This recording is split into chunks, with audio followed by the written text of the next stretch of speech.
السلام علیکم ورحمۃ اللہ وبرکاتہ۔ میرے محترم ناظرین کرام، آج کے اس درس میں کتاب و حکمت کے پلیٹ فارم پر یہ سورہ نساء ہے اور قرآن مجید کا چوتھا پارہ ہے۔ آیت نمبر 16 سے لے کر 20 تک میں پہلے تلاوت کروں گا، پھر اس کا ترجمہ آپ کو سناؤں گا۔ اعوذ باللہ من الشیطان الرجیم، بسم اللہ الرحمن الرحیم۔ واللذان یاتیانها منکم فآذوہما فإن تابا وأصلحا فأعرضوا عنها إن الله كان توابا رحيما إنما التوبة على الله للذين يعملون السوء بجهالة ثم يتوبون من قريب فأولئك يتوب الله عليهم وكان الله عليما حكيما وليست التوبة للذين يعملون السيئات حتى إذا حضر أحدهم الموت قال إني تبت الآن وللذين يموتون وهم كفار أولئك أعتدنا لهم عذابا أليما يا أيها الذين آمنوا لا يحل لكم أن ترثوا النساء كرها ولا تعضلوهن لتذهبوا ببعض ما آتيتموهن إلا أن يأتين بفاحشة مبينة وعاشروهن بالمعروف فإن كرهتموهن فعسى أن تكرهوا شيئا ويجعل الله فيه خيرا كثيرا وإن أردتم استبدال زوج مكان زوج وآتيتم إحداهن قنطارا فلا تأخذوا منه شيئا أتأخذونه بهتانا وإثما مبينا۔ سامعین کرام، اب ترجمہ سماعت فرمائیں۔ واللذان یاتیانها منکم، اور تم میں سے جو مردوں میں سے اگر کوئی یعنی وہ بے حیائی کرے، فآذوہما، تو ان کو تکلیف دو، وَإِن تابا، اگر وہ توبہ کر لیں،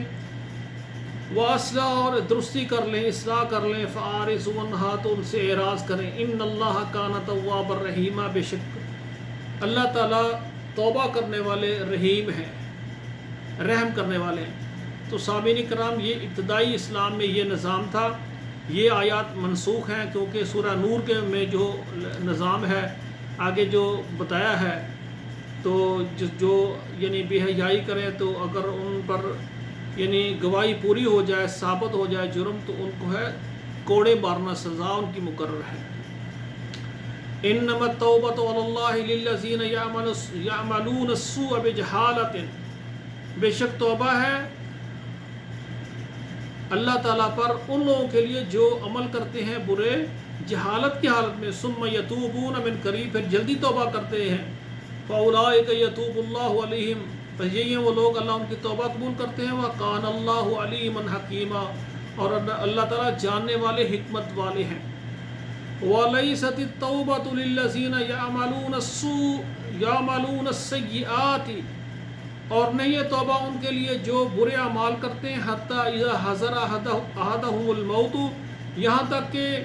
ان میں سے ایک کو موت آتی ہے، قال انی تبت الآن، کہتا ہے کہ میں نے اب توبہ کیا، میں نے اب توبہ کی، وللذین یموتون، اور وہ لوگ جو مر جاتے ہیں اور توبہ نہیں کرتے، وہ ہم کفار، اور کفر کی حالت میں ان کو موت آ جاتی ہے، اولئک اعتدنا لهم عذابا الیما، ان کے لیے ہم نے تیار کیا ہے عذاب دردناک۔ یا ایھا الذین آمنوا لا یحل لکم ان ترثوا النساء کرہا، اے ایمان والو، تمہارے لیے یہ حلال نہیں ہے کہ تم عورتوں کے وارث بنو زبردستی کے ساتھ، ولا تعضلوہن، اور نہ ان کو روک کے رکھو، لتذہبوا ببعض ما آتیتموہن، تاکہ ان سے لو جو تم نے ان کو دیا ہے، الا ان یأتین بفاحشۃ مبینہ، یہ کہ مگر وہ آئیں ظاہر بے حیائی کو، وعاشروہن بالمعروف، اور ان کو رکھو اچھے طریقے کے ساتھ، فإن کرہتموہن، اگر تم ان کو برا جانتے ہو، فإن کرہتموہن، اگر تم ان کو برا سمجھتے ہو، فعسیٰ ان تکرہوا شیئا، پس ان قریب یہ کہ جو چیز تمہیں ناپسند ہے، جو چیز ان میں سے تمہیں اچھی نہیں لگتی، وَيَجْعَلَ اللَّهُ فِيهِ خَيْرًا كَثِيرًا، ہو سکتا ہے اللہ اس میں تمہارے لیے بہت زیادہ بھلائی رکھ دے۔ فَإِنْ أَرَدْتُمُ اسْتِبْدَالَ زَوْجٍ مَكَانَ زَوْجٍ، اگر تم میں سے کوئی ایک اپنی بیوی کو تبدیل کرنا چاہے، اس کی جگہ اور لانا چاہے، وآتیتم احداہن قنطارا، اور کسی ایک کو تم نے دیا ہے خزانہ، فلا تأخذ منہ شیئا، تو اس سے آپ بالکل نہ لیں۔ جب بندہ خود عورت کو طلاق دیتا ہے تو اس کا حق مہر جو بھی مقرر ہے اس کو ادا کرنا چاہیے، اور اگر عورت خلا لیتی ہے تو پھر اس کا مہر وغیرہ جو بھی اس نے دیا ہے اس کو واپس کرنا ہوگا۔ اتأخذونہ بہتانا واسما مبینا، کیا تم لیتے ہو اس کو بہتان لگا کر اور ظاہر گناہ کر کے؟ یعنی ایک آدمی اپنی عورت کو طلاق دینا چاہتا ہے، وہ طلاق نہیں دیتا کیوں اس کو پتہ حق مہر چھوڑنا پڑے گا، تو پھر وہ اس پر ظلم زیادتیاں کرتا ہے تاکہ وہ خود گھر سے بھاگ جائے اور خود خلا کر لے تاکہ مجھے کچھ دینا نہ پڑے۔ تو میرے بھائیوں، یہ جو نظام ہے قرآن نے ہمیں دیا ہے کہ میاں بیوی کا ایک نظام کہ وہ آپس میں رہیں تو اچھے طریقے سے اور علیحدہ ہوں تو اچھے طریقے سے۔ اگر عورت یہ چاہتی ہے کہ میں اس بندے کے ساتھ نہیں رہ سکتی تو پھر وہ ہیلے بہانے چھوڑیں، وہ بیٹھ کر کہے کہ میں آپ کے گھر میں نہیں رہ سکتی، جو بھی ہے نظام مل کر ہم اتفاق سے کر لیں، تو وہ بندہ کہے گا ٹھیک ہے جو میں نے تجھے حق مہر یا مال یا جو بھی شرائط میں نے تجھ کو دیا ہے واپس کر دو، اس کو واپس کر دے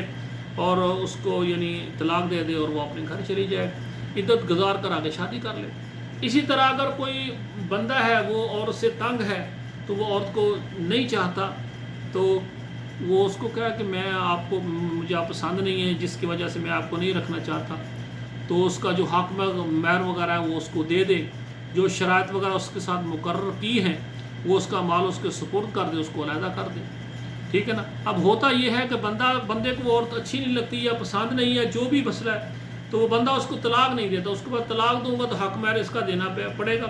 تو وہ اس پر ظلم زیادتی کرتا ہے، اس کو مارتا ہے، اذیتیں تکلیفیں دیتا ہے تاکہ وہ خود ہی گھر سے بھاگ جائے اور خود کہے میں اس کے ساتھ نہیں رہنا چاہتی۔ تو دیکھیں دونوں طرف سے، مرد کی طرف سے عورت کی طرف سے عادلانہ نظام ہونا چاہیے، بندہ عورت پر زیادتی نہ کرے، عورت بندے پر نہ کرے۔ تو اگر ایسا کوئی مسئلہ آ جائے تو میں سمجھتا ہوں طرفین دونوں کو ایک دوسرے کو معاف کر کے اچھا راستہ نکالنا چاہیے۔ اگر وہ اتفاق سے رہیں تو اچھی بات ہے، علیحدہ ہونا چاہتے تھے دونوں ایک دوسرے کو معاف کر کے علیحدہ ہو جائیں۔ والسلام علیکم ورحمۃ اللہ وبرکاتہ۔